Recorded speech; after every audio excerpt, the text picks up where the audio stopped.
So, for today's chat, I thought I'd talk about kind of the nature of development and what a typical day of work might look like for a developer, if there's such thing as a typical day, and unlimited PTO and what that means and what the pros and cons kind of are to that. And also being a salary worker as opposed to being paid by the hour. These are things that companies are adopting more and more for software developers, and for good reason. The idea of having a 9 to 5, like set hours that you work and getting paid by the hour, has to do more with like factory working, right?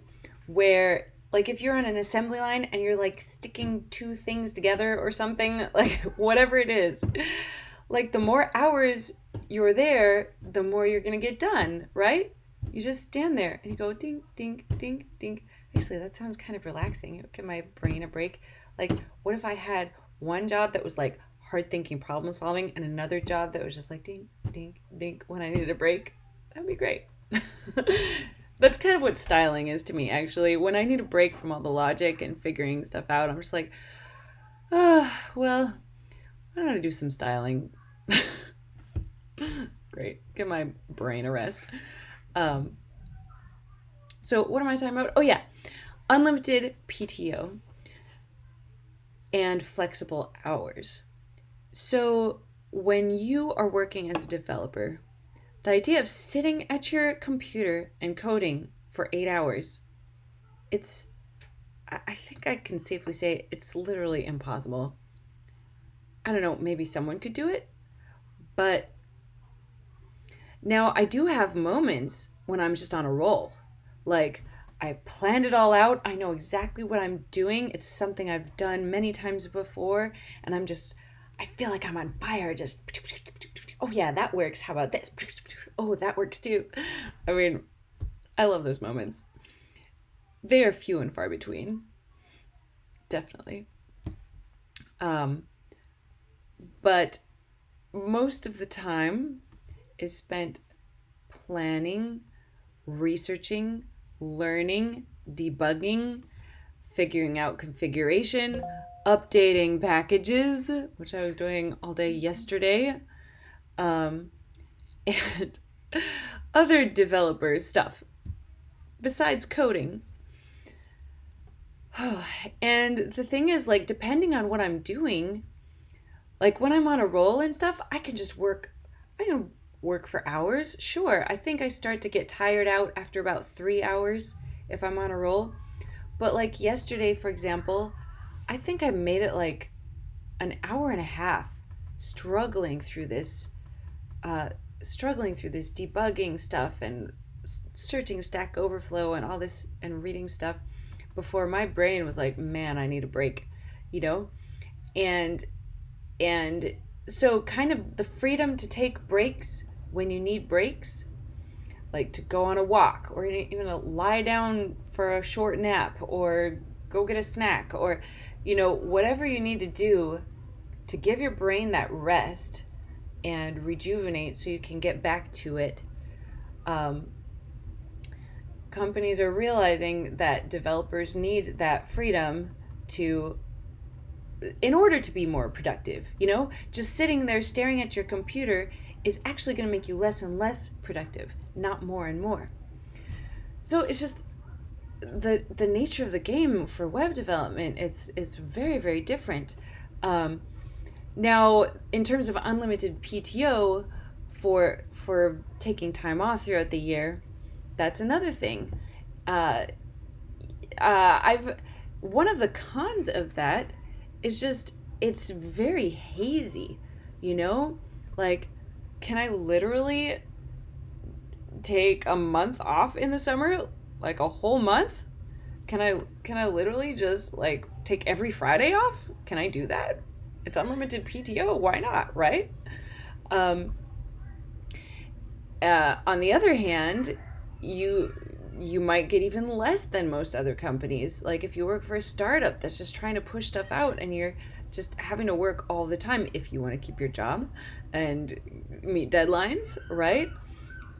So in that situation, people might prefer to have a set number of days off, like 22 days a year, not including holidays. That might sound amazing to people in a situation where they feel like they can barely take any time off, you know? So, yeah, there's pros and cons to unlimited PTO. And for me, as a junior developer, I mean, I'm not technically a junior developer. I'm just a front end engineer. I don't have one or two or senior or junior in my title. But for me, in my first role, at least, I want to know I'm doing a good job. I want to know I'm meeting expectations and that I am working quickly enough. Like, it's not necessarily like I could work any faster, but I'd at least like the feedback kind of thing. Um, and I'd like to know if I can take more time off or less time. I mean, I don't know. Sometimes, kind of the way that I work is I work really really hard, especially when I know exactly what I'm supposed to be doing, and I have a deadline or something in mind. Like, I I need to get this feature done, and I have a week to do it. I'm like, okay, and I just work and work and work, right? It's kind of like a sprint, and I know some companies actually work in sprints, like a 2 week sprint, right?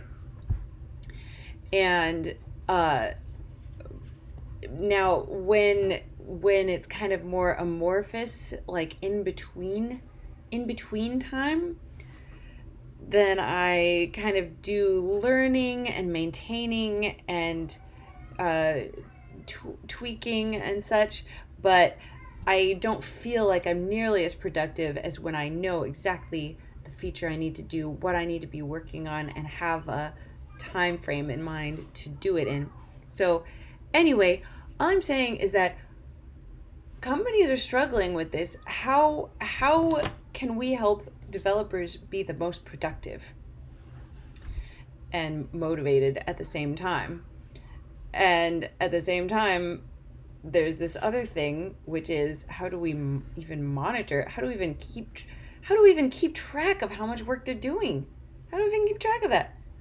Like, all the work I did yesterday in terms of figuring out the package updates, like, I wasn't pushing anything to GitHub. I wasn't uh, doing cards on Jira or anything. I mean, like, as far as they know, I didn't do a thing yesterday.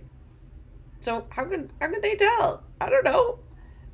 Well, that's one reason they hired me is because I seem like a person who can work, who's self motivated, and can work independently, and is trustworthy. And I think that's probably the kind of developer that companies want in general, so that they don't have to worry about how do we keep track of how much work they're doing, right?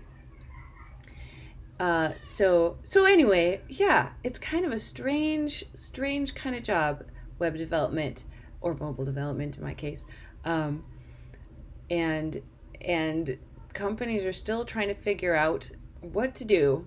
Like, I think some companies have done like a 6 hour workday. Uh, so they're still defining how many hours, but they're lessening it because they realize more time off means more productivity. Or some companies have done like Friday off, like only a 4 day work week.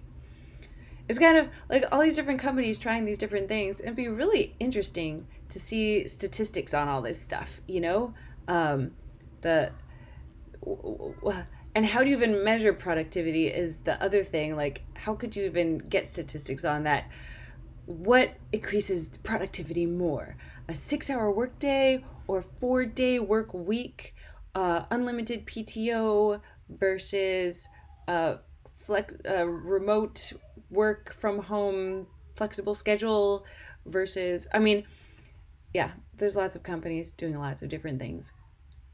Um, but in my situation specifically, I just have to, I could get a little neurotic thinking, oh my goodness, I feel like I'm hardly working at all or hardly getting anything done, especially in a slow time like this. Like, a couple weeks ago, I felt like I was just on fire. I was like blowing everyone away and just like, whoa, look at me. I'm a native developer and I'm doing awesome things.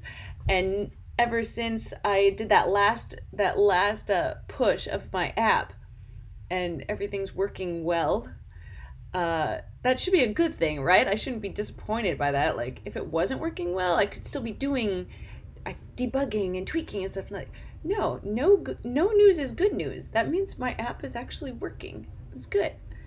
Um, but I'm just taking this time to learn unit testing and integration testing so that I can start integrating those into my code. And I'm not actually creating new features or anything like that. So it could just feel a little slow. Like I'm not having those hours of awesome on fire coding that I was experiencing before. Um, but that's the thing, is that the slow, steady periods in between the sprints are just as important as in fact those are the times that are going to contribute to the sprints, like the times when you can just code, because you've done all the learning, all the planning, all the troubleshooting, all the research that you need to do beforehand, and that's what is enabling you to actually write your code. So, anyway, that's my take on it, my experience with it so far, and I'm